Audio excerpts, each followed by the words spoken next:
Hola, muy buenas tardes a todos y bienvenidos una vez más a este espacio que tenemos todos los viernes a las 7 de la tarde y hasta las 8 de la noche aquí en FM La Patriada, en esto que hemos dado en llamar Conadu al Frente.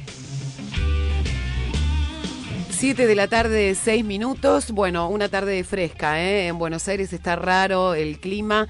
Vamos a estar hablando de la actualidad docente universitaria como cada viernes en este programa. Y estamos con Cristian Dodaro, que volvió al estudio, señores. ¿Quién dijo que me fui del estudio si siempre estoy llegando, como Pichuco? Exactamente. ¿No? ¿Cómo va? Todo bien, todo tranquilo. Bueno, me alegro de que estés de vuelta. Está Nehuen Seoane en la operación técnica y la señora responsable de este programa, Mariana Fernández Camacho. Mi nombre es Virginia Ozán y hasta las 8 de la noche vamos a estar compartiendo con todos ustedes, como les decíamos, la actualidad de los docentes universitarios de todo el país. Bueno, para empezar, Cristian, se está realizando el primer encuentro de comunicación sindical. Ahí estuvo y está Pablo Macía, nuestro compañero Pablo Macía. Vamos a escuchar qué nos cuenta y después ampliamos el tema. A ver qué dice. Para implementar las políticas de ajuste y concentración de la riqueza que el gobierno de Macri está implementando, necesita acallar todas las voces opositoras de aquellos sectores que resistimos este modelo y en ese marco, ya desde sus inicios, vino erradicando la ley de servicios de comunicación audiovisual, persiguiendo a periodistas y desprestigiando a las organizaciones populares y de trabajadores. En ese marco, parte de los que venimos luchando, hemos constituido un espacio con periodistas y universidades a los fines de constituir una voz que permita dar cuenta de las luchas que venimos dando y romper el cerco mediático. En ese marco de convocatoria, hoy hacemos el primer encuentro de comunicación sindical con una serie de compañeros. Este va a ser un primer encuentro donde van a estar gremios, dirigentes gremiales, periodistas y referentes de la comunicación para lograr revertir este sentido común que el gobierno quiere implementar de resignación a nuestro pueblo y constituir la fuerza necesaria para comunicacionalmente también doblegar sus políticas de ajuste y seguir continuando por la senda de lo que veníamos logrando en los últimos años, que era una pluralidad de voces, un sistema político más democrático, con más redistribución de la riqueza, con más derechos, y bueno, no estamos dispuestos a resignar todo ese proyecto y por eso hoy hacemos este primer encuentro que va a ser el primero de una serie de encuentros que nos va a permitir al movimiento sindical, a las universidades y a los periodistas comprometidos con nuestro pueblo, seguir desarrollando las líneas de trabajo que tenemos que dar para frenar el ajuste, para frenar este modelo y volver a retomar la senda de ampliación de derechos que veníamos teniendo. Bueno, excelente la intro y el trabajo de Pablo Macías desde allí, desde este primer encuentro. Cristian, contanos, ¿quién está participando de este evento? Están participando los sindicatos de la Corriente Federal de Trabajadores y los sindicatos de la CTA. Lo que intenta es generar una red de comunicadores sindicales para dos cosas. Por un lado, para generar un espacio que permita contar nuestra propia versión, claro, de los hechos, y por otro, para empezar a pensar la comunicación de una manera estratégica. Nosotros pensamos, hay institutos dentro del sindicalismo, dentro del espacio sindical, hay institutos de estudio económico, de estudio legal, hay estudios sociológicos, pero la comunicación pareciera que no generamos el lugar desde el cual pensarla de manera estratégica, y es bastante importante ver porque hoy lo que tenemos, sí, claro, es un gobierno que lo que logró, como dice bien Alejandro Grimson, que me parece que es el que mejor lo describe de manera sintética, logró imponer una interpretación de los hechos. Claro. O sea, y nosotros lo que tenemos que disputar es eso, disputar el sentido común, o sea, la manera en la que la gente se narra a sí misma las cosas que pasan, pero ese narrarse a sí misma no es independiente de el modo en el que se le dicen las cosas, se le ocultan otras, se le mienten en otras. Por ejemplo, ahora quieren destruir los terciarios de formación docente, los institutos de formación docente en la ciudad de Buenos Aires. Ajá. Y transformarlos en una supuesta universidad, que no sé con quién estarán hablando sobre eso, pero en ese camino le hacen una encuesta a una persona y dice, ¿te parece mejor que la formación docente sea universitaria? La formación docente ya es universitaria, hay cursos de perfeccionamiento y demás, y si vos querías, podías preguntar sobre un montón de cosas. Ahora, lo que está sucediendo hoy básicamente es eso. Los compañeros de subtes, los compañeros de docentes de todos los niveles, los compañeros trabajadores del Estado, todos los que están siempre atacados como que sobran, como que son vagos, como que son corruptos, están pensando, están encontrándose, compañeros y compañeras obviamente, encontrándose, tratando de darle una vuelta a esto que está sucediendo, que tiene que ver con que los que antes nos preguntaban qué pasaba, querían preguntar, nos escondían la realidad, nos mentían. Ahora lo que quieren es acallarnos, ¿sí? O sea, antes querían preguntar y hoy te esconden la realidad. Pero nosotros vamos a seguir levantando la voz, vamos Seguro. A seguir encontrándonos, y si no, fíjate cómo desde antes de que ellos crean que ganaron, o desde antes que nosotros empecemos a ganar, ya teníamos la capacidad de creer que a estos tipos se les podía dar pelea, a pesar de que en algún momento pensaban otros que la historia se había terminado y nos teníamos que llamar a silencio. Así le contestaba la Renga, por ejemplo. Con Adu al frente, un panorama sobre la realidad nacional y universitaria. Un recorrido por las universidades de todo el país. Los viernes, de 19 a 20 por FM La Patriada.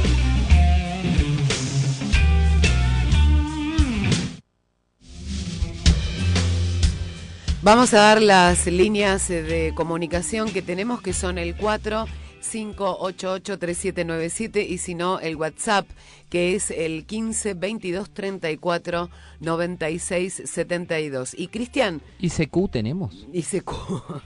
¿No? No vive más eso, ¿no? Bueno, ya fue. Bueno. Somos de otra generación.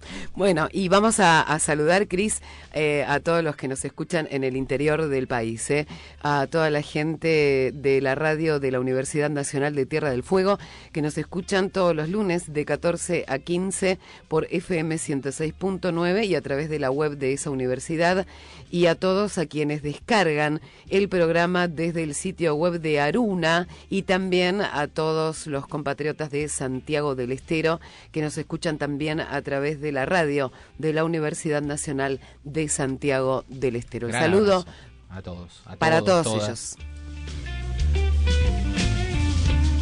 Bueno, estamos en comunicación telefónica con Virginia Franganillo. Ella es socióloga, feminista, ha creado y presidió el Consejo Nacional de las Mujeres en los años 90 y hoy está al frente del Parlamento de las Mujeres, ámbito que reúne a las organizaciones de mujeres de la ciudad de Buenos Aires en la legislatura porteña. Virginia, además, fue una de las impulsoras de la ley de cupo en Argentina. Esta semana hubo una jornada histórica porque la Cámara de Diputados aprobó el proyecto de ley de paridad de género en las listas para ocupar bancas en el Congreso de la Nación, lo que, bueno, eleva el piso del cupo femenino, que era del 30 al 50%. Es genial, la verdad, entre tantas noticias feas, esto la verdad que nos pone muy contentos. Vamos a charlar un poquito de esto con ella. Hola Virginia, buenas tardes, bienvenida a Con Adu al Frente. ¿Cómo estás? Muchas gracias por invitarme. No, por favor. Bueno, contanos un poco esto de la aprobación de la Ley de Paridad de Género, que, bueno, como decíamos, es un hecho histórico, ¿no?, aquí en nuestro país. Bueno, en realidad vamos a decir que la Argentina fue un país pionero en lograr la primera ley de cupos en el mundo. Y eso se sabe poco, y además se estima poco. Y no fue por arte de magia, ni fue por una suerte, digamos, de generación espontánea de las cosas, sino que tiene que ver con la historia y con la cultura de la Argentina, digamos, ¿no? Existían normas de acciones positivas, pero eran partidarias en la socialdemocracia europea, pero en el caso de Argentina tuvo mucho que ver el antecedente del peronismo, de ese 33%, que ya se había perdido allá en la historia, ¿no es cierto?, que había peleado tanto Eva Perón para las mujeres, un 33% que respondía a una visión comunitaria, digamos, o corporativa, dicen algunos, donde la representación se dividía en esta suerte de comunidad organizada entre los varones, los trabajadores, ¿no?, y las mujeres. En el caso de Argentina entonces tuvo mucho que ver con ese antecedente, pero ¿por qué una ley? Porque las normas, insisto, eran partidarias. Claro. Y acá también hubo una praxis política muy virtuosa. Fueron las históricas viejas radicales, digo yo, con cariño. Han sido mis amigas, María Teresa Morini, Florentina Gómez Miranda, Margarita Malarro, la autora de la ley que prosperó en el Senado, Norma Legrone, que propusieron, luego de haber perdido las elecciones, ya en el ocaso del gobierno de Alfonsín, una ley, un proyecto de ley en diputados y otra en el Senado, con la idea de que solas no iban a poder, o sea, que no iban a lograr esa norma dentro del partido, y que de presentarla en el ámbito legislativo el peronismo iba a actuar históricamente, ¿no es cierto?, aprobando. Pero no fue tampoco tan sencillo, fue una acción de movilización muy inteligente que pudimos nosotros lograr, porque también teníamos un Consejo Nacional de la Mujer recién creado, que fue el mecanismo apto para generar la articulación entre las mujeres de todos los partidos y hacer el lobby en el gobierno y con los medios de comunicación. En una jornada histórica, realmente, les arrancamos la ley de cupos. Y así entonces Argentina se convirtió en el primer país con una legislación de ese tipo. Hicimos una campaña internacional bien interesante y al poco tiempo vino como reguero de pólvora, fundamentalmente en América Latina, pero también en el resto de los países, menos en los Estados Unidos. La ley de cupo se difundió a través de organismos internacionales y en el caso de la acción que desarrolló el Consejo y hizo presentaciones en el Parlamento Europeo, en los Estados Unidos con el Partido Demócrata y en muchos países de América Latina a través de la red de oficinas de gobierno. Entonces, esa fortaleza de la Argentina en la década del 90 había quedado entonces un tanto en retroceso respecto a lo que había ocurrido en la década del 2000.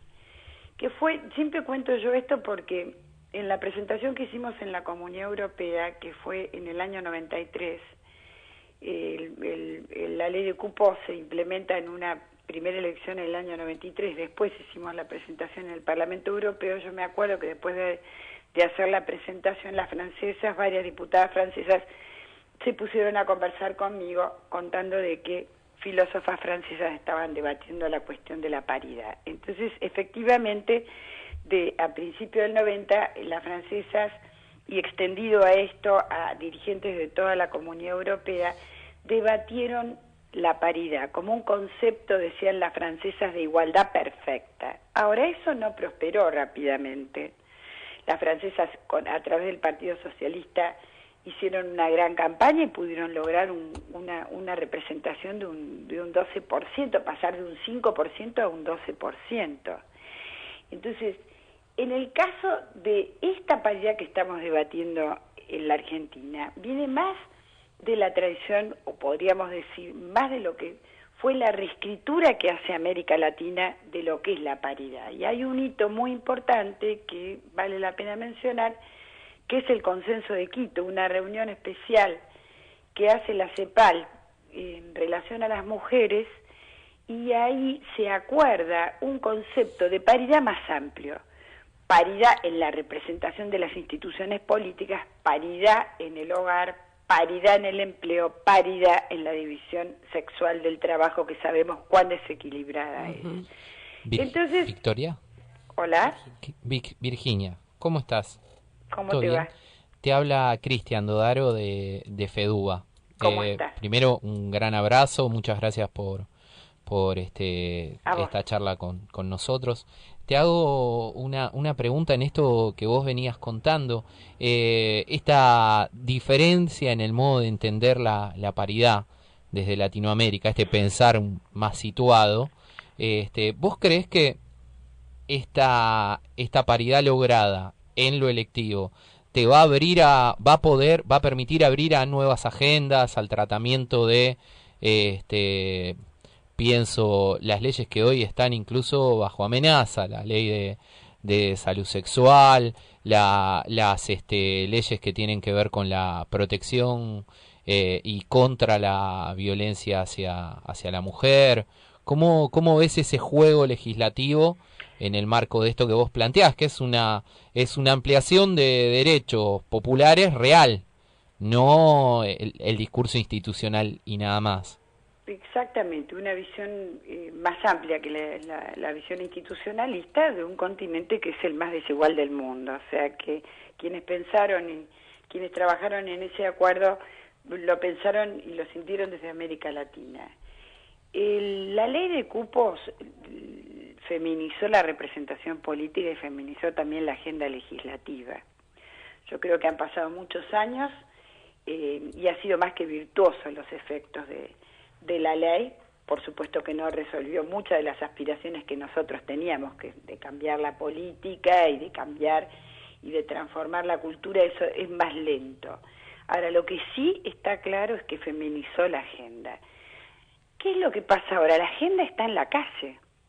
El paro de las mujeres mostró una agenda de mujeres de todos los sectores y organizaciones diversas, importantes, y con mujeres y varones jóvenes, encarnando, digamos, reivindicaciones que eran más amplias que la violencia de género. Entonces, si vos mirás la agenda de lo que fue el paro de las mujeres, que fueron 2 paros de las mujeres, que ahí también Argentina impactó en el resto del mundo, esa agenda no es solo, dejó de ser la agenda del movimiento de mujeres, dejó de ser la agenda de las mujeres políticas, sino que pasó a ser la agenda de un conjunto muy amplio de la ciudadanía. Entonces yo lo que sí aspiro, podríamos decir, es que todo este proceso de renovación que se viene ahora a nivel nacional tiene que impactar en las provincias. Hay problemas en las provincias. Claro. Hace poco nos reunimos varias organizaciones con el apoyo de la Fundación Eber, analizando con dirigentes de distintos partidos y de provincias que tienen paridad, que en la mayor parte no se cumple. ¿Por qué? Porque tienen un sistema electoral que no es apto, donde no hay sistema 2 no se cumple. Entonces, creo que el primer paso será impactar en las provincias, lograr una legislación, y bueno, sería aspirar demasiado a modificar en aquellas provincias donde existe ley de lemas, porque donde existe ley de lemas no se cumplirá la paridad. Y creo que es responsabilidad nuestra vincular esa agenda del movimiento de mujeres con la agenda que tienen que encarnar en las próximas elecciones las legisladoras y los legisladores que nos van a representar. Entonces, aspiramos que esto sea de alguna manera no un activador. Claro. En una etapa donde, ustedes lo decían muy bien, vamos contracorrientes. ¿Qué estamos peleando? Estamos peleando el financiamiento de la jubilación, estamos peleando que a las mujeres y a los varones nos aumenten 5 años más la jubilación, estamos peleando que no flexibilicen el trabajo, estamos peleando porque la pobreza y la indigencia nos sigan aumentando. Estamos peleando, ¿no?, contra las violencias institucionales. Entonces, estamos peleando por la libertad de una compañera que está presa por... Estamos peleando porque hay presas políticas en la Argentina. Claro. Entonces, quiero decirte, en estos días uno podría decir, bueno, creo que ustedes lo plantearon, una buena noticia, ¿no?, en un mar de malas noticias. De malas noticias. Virginia, contame, ¿cómo argumentar contra las ideas que ponen el eje en el mérito individual de cada mujer para ser elegida? Es algo muy sencillo. A ver.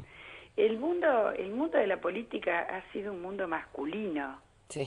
Claro, ¿por qué las francesas plantean el tema de la paridad como una discusión filosófica? Discuten el universal, porque dicen, el universal no es un universal, el universal es masculino. Claro. Ellas plantean que tiene que haber un universal masculino y otro femenino. Entonces, a esos señores, a esos representantes que conducen el mundo y que han representado históricamente a sus sociedades o a sus pueblos, ¿quién les exigió meritocracia? El sentido de la política y de la representación popular es otra. Y hay una Constitución Nacional, en el caso de la Argentina, que dice que hay solamente cuáles son los criterios para ser representado.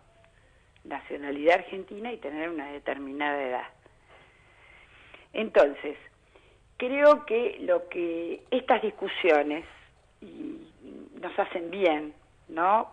Y mucho más cuando son encaradas por voces como las de la Nata, que tiene una vozarrona, porque lo que pone en evidencia es cómo cruje la cultura patriarcal frente a nuestros avances. Es tan ridícula la discusión que se hace agua. Ahora, por supuesto, digamos, porque ¿qué hace el patriarcado como cualquier otro orden? Construye un sentido común. Y cuando entonces se discute a la Nata y se le dice, pero ¿cómo? ¿A los varones? Responde con una carcajada. Entonces, creo que es una discusión que seguramente que se va a dar para las próximas elecciones. Lamentamos no haber tenido la ley para la elección pasada. Esta ley, insisto, a la Argentina llega tarde porque hay muchos países de América Latina que inclusive lo tienen en su constituyente, y nosotros tenemos que en las próximas elecciones hacer, digamos, de este debate un debate mucho más amplio que la representación legislativa. Si uno mira las instituciones, de hablar de los ejecutivos, el nacional, los provinciales, los municipales, ni hablar en instituciones como la justicia, todos los días vemos, ¿no?, cómo la justicia discrimina por clase, por género, por identidad sexual. ¿Cuánto falta por transformar? Entonces creo que tenemos que entonces, insisto, usar la paridad o tomar la paridad como un punto de partida para una plataforma de transformaciones que pongan en el eje de un proceso de discusión de una Argentina, pero no en el margen, sino en el centro. Te hago una pregunta más, ¿cómo ves la situación de las políticas que se habían generado en torno de la protección de los derechos de las mujeres en el marco de ciertas violencias que el patriarcado, viste, es muy muy fuerte en eso, y que este gobierno o bien descontinuó o desfinanció? ¿Cómo lo venís llevando, lo venís observando? Lo primero que se observa es que ha aumentado la violencia en todos los planos, la violencia ciudadana, la violencia de género. Y esto sabemos que es consecuencia, digamos, de todas las políticas de ajuste. Y una habilitación también, ¿no? Que se está viviendo, y la habilitación que tienen las fuerzas de seguridad, seguramente. Yo yo en este momento no estoy presidiendo, ustedes me presentaron como presidenta del Parlamento, hace poquitos meses dejé de presidirlo, pero hubo un cambio de autoridades, pero obviamente que la integro, nos hemos reunido con distintos colectivos acá en la ciudad de Buenos Aires, que eso se ha hecho visible, que están afectados, como los porteños, las porteñas que viven en las villas, ciertas comunidades como la trans y argentinos, argentinas o de origen de países limítrofes son objeto, de distintas formas de represión. Por otra parte, lo que se ha producido es un desmantelamiento de muchos de los servicios que existían, el deterioro de los presupuestos y de la atención, y obviamente que al incrementarse la pobreza y la indigencia, esto produce el incremento de distintas formas de violencia, cosas que no llegan a registrarse. Uh-huh. Me explico, los servicios, pero eso se evidencia. Hay hogares, que directamente han quedado sin ingresos, pero al segundo o tercer mes de asumir Macri. Sí, y por ahí eso no lo mide ni el INDEC, pero hay que andar por las barriadas populares lo que ha pasado. Y hay muchos espacios de estudios de compañeras de trabajadores universitarios que han hecho estudios sobre estas cuestiones, cómo la pérdida del empleo del varón hace que a veces se exacerben ciertas condiciones de violencia para reafirmar su masculinidad, lo cual es muy complejo, ¿no? Y eso iría de políticas para poder paliar eso, abordarlo de otra manera, y justo en este momento esas políticas son desfinanciadas. Había muchos programas interesantes que desarrollaban todo un tejido social. Todo eso, articulado con el Estado, era no solamente un paliativo, sino que eran realmente políticas que podían ser reconstituyentes. Totalmente, entonces, sí. Hoy nos encontramos con que lo que antes llamábamos servicios amigables están quedando cada vez menos. Claro. Yo no digo que estaba todo bien. No, yo creo que la cuestión de la violencia, a pesar del estallido que ha habido con los Ni Una Menos, a pesar de los avances que hay en la conciencia social, no son tomados con la seriedad, con la jerarquía que tienen que ser tomados. Totalmente. Entonces, la Argentina tiene muy malos servicios de atención. En el área metropolitana, es un ejemplo, es un mar de desgracias, y hay que mirar la ciudad de Buenos Aires. Tanto salud como lo que hay, la mayor parte de los servicios de la ciudad de Buenos Aires revictimizan a las mujeres. Totalmente. Entonces, que está absolutamente todo por hacer, pero que vamos en retroceso.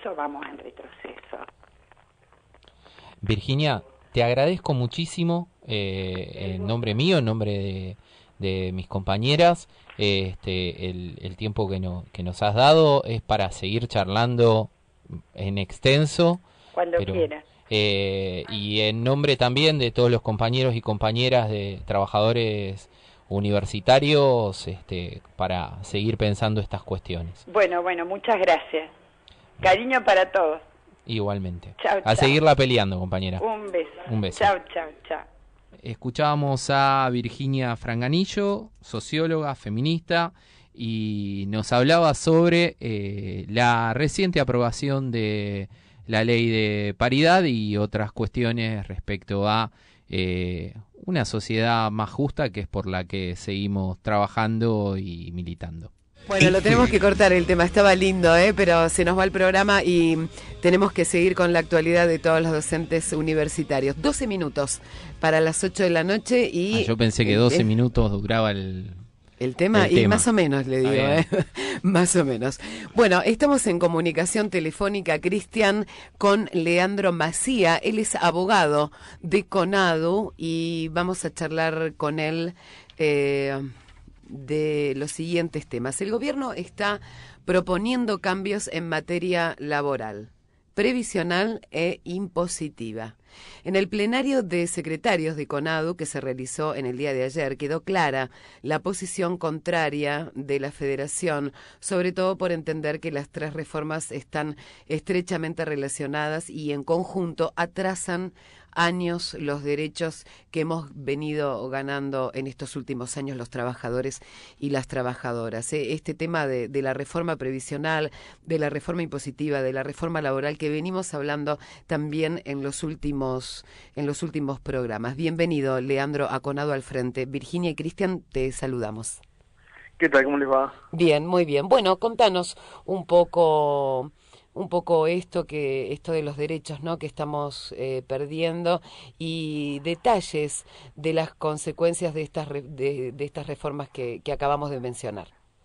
Bueno, como bien decías, es en primer término un paquete normativo, ¿no?, que está intrínsecamente vinculado. Sí. Si bien obviamente cada uno tiene aspectos específicos, hay una vinculación entre los tres paquetes: el paquete de reforma laboral, el paquete de reforma previsional y la reforma impositiva, que en su conjunto, digamos, lo que persiguen es una transferencia de ingresos de los sectores asalariados a los sectores concentrados, ¿no? En estas políticas, digamos, que vemos que se reitera desde diciembre de 2015, ¿no?, donde todas las medidas parecen destinadas a este tipo de cuestiones.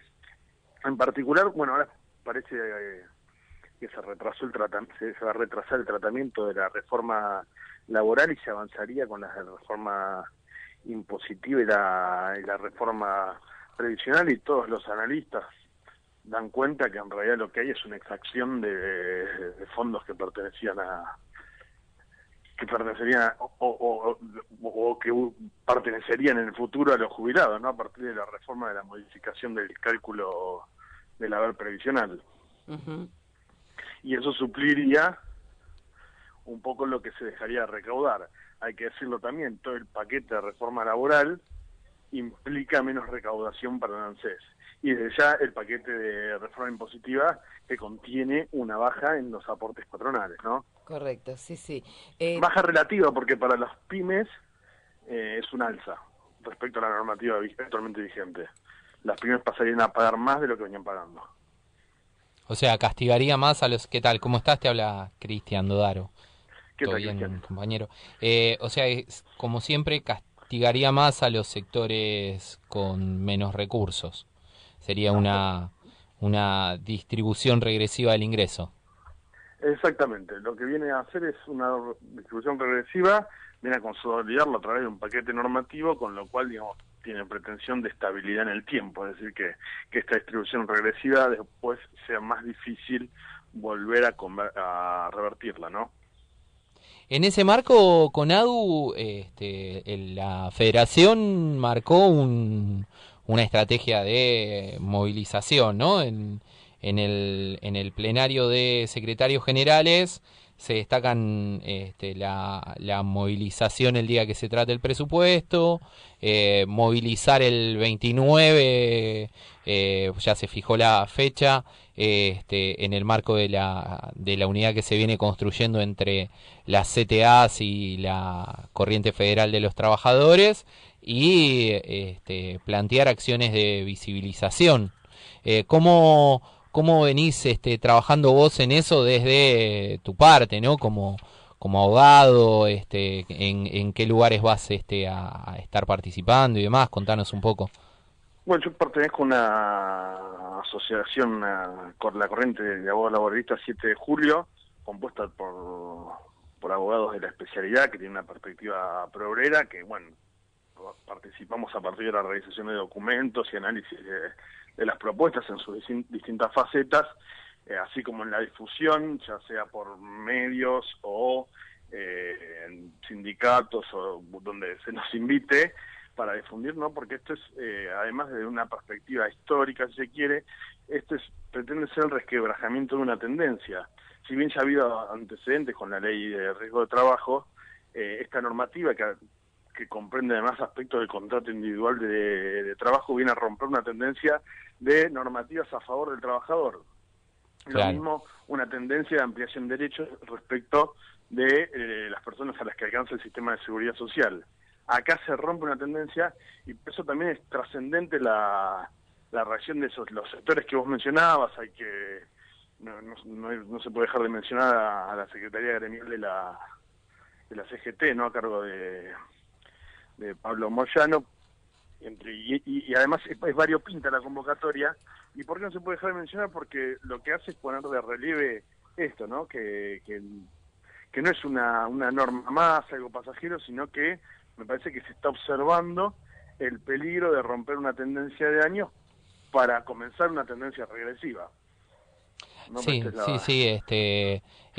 hay recién hablábamos con Virginia, de estas tensiones entre un conjunto de acciones, de políticas, de formas de entender el Estado, pero también de entender las instituciones con las que se dialoga desde el Estado. Digo, en este caso, tanto con los gremios como con las cámaras de pequeños productores y demás, hay un avance en debilitarlos todo el tiempo.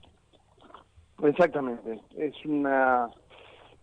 lo que sucede es que para lograr llevar a cabo ciertas políticas necesitan debilitar a los sectores que indudablemente se les van a oponer. Y en esto, digamos, yo creo que, por ejemplo, la tanda de despidos en el Estado, seguida por los despidos en el sector privado del año de fines del 2015, principio del 2016, tiene que ver con el debilitamiento del sector trabajador al menos fin que no se oponga a las medidas que le sucederían. El año pasado, bueno, no se vieron tantos avances en materia legislativa y recién los estamos viendo ahora cuando creyeron que estaban legitimados para hacerlo a partir del proceso electoral, y se ve que esa legitimación no es tal, digamos, el engaño electoral, porque hay que recordar que ellos negaban que hubiese haber reformas sobre el sistema de las relaciones del trabajo. Parece que no garpó, digamos, no fue suficiente, y hoy ya están reculando respecto de la reforma laboral, o por lo menos postergándola a ver si pueden plantear otro escenario. Hay que decirlo, entre el primer borrador y este que presentaron, las diferencias son bastantes. Este último borrador no deja de ser una mala norma para los trabajadores, pero aquel primero era, digamos, una salvajada directamente. Leandro, muchísimas gracias por esta comunicación. Nos tenemos que despedir. Muchas gracias. No, por nada, un gusto. Un abrazo.